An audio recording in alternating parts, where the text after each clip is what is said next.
Okay, last video of the day. The Middle East. I think we're seeing a new Cold War in the Middle East. And it's not a Cold War of the sort of, capitalism versus communism in the Middle East. And it's not, I'm not going to say it's sectarian. I'm not going to say, like everybody else, it's Sunni versus Shia. It's not that. It really is it's a power battle between Iran and Saudi Arabia. The Iranians want to control their own sphere of influence. They want to defend Assad, and they want to, control Lebanon as they usually want. They want to, do their thing with Israel, the usual bit. But the Saudis also have their goals, and it just so happens that on religious lines, they link up.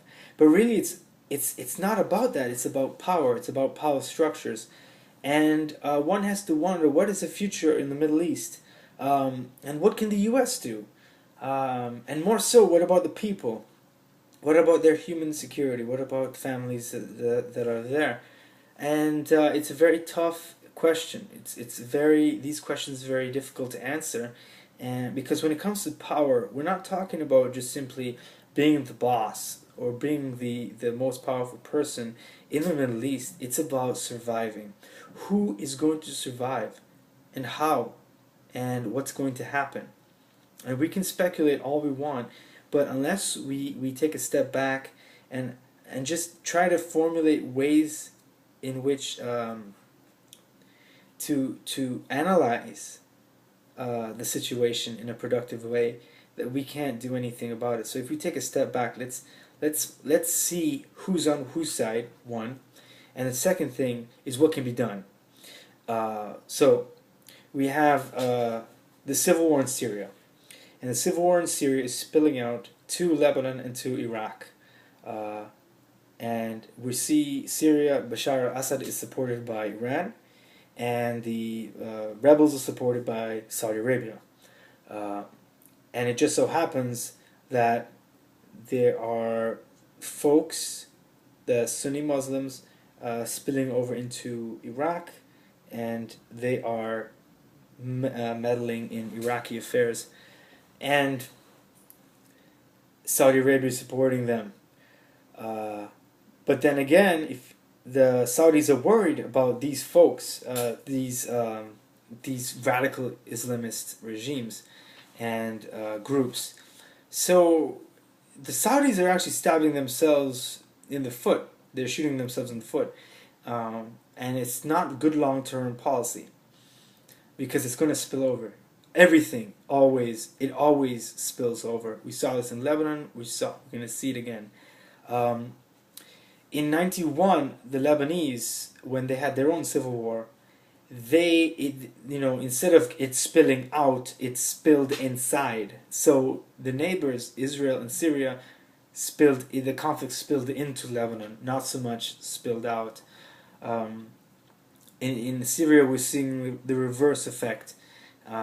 So, what can the U.S. do? Of course, nothing. The U.S. can do nothing, and really, I don't think they should do anything. They have their own problems. They have their own problems with the economy. It's that they have to take care of their own situations.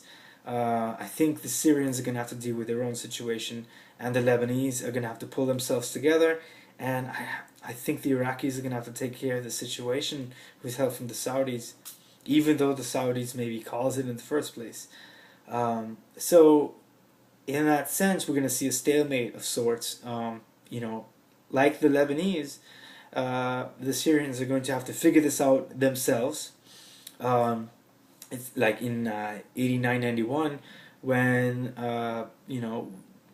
the central Lebanese government surrendered to the amalgamation of Christian militias, under the coalition of Syrian coalition, which resulted in a Taif Accord. This, of course, was unfair, and it led to the occupation of Lebanon by Syrian forces. And, tough. That's how it is. That's how it worked out. And now Lebanon is, kind of back on its feet, since the assassination of Rafiq Hariri. It's on its feet in that it's kind of independent. It has a long ways to go. and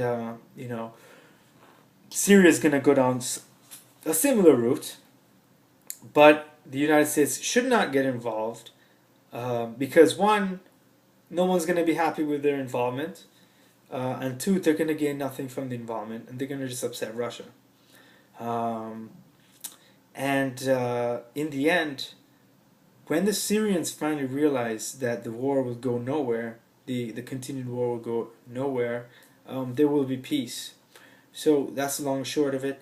Going back to this power struggle between Iran and Syria, Iran and Saudi Arabia, it's about power, not about religion, and it's up to the Syrians to figure themselves out, and it's up to people in the Middle East to start thinking about the future, not so much the current situation, but how are they going to make the countries of the Middle East good for the future for their children, especially when it comes to the Palestinian-Israeli crisis, which is a whole other problem. Um, you know, this two-state solution thing, I really don't see as working out too well, given Israeli behavior in the occupied territories, um, and as well the Palestinians in Gaza and the West Bank. I don't see them getting together in a full, you know, as an entity anytime soon. Even though I do hope that they can get their act together for the sake of their future as well. So we'll see. We'll see what happens as usual. I think people have been saying the "we'll see" line for far too long now, and what can you do, right? Thank you very much.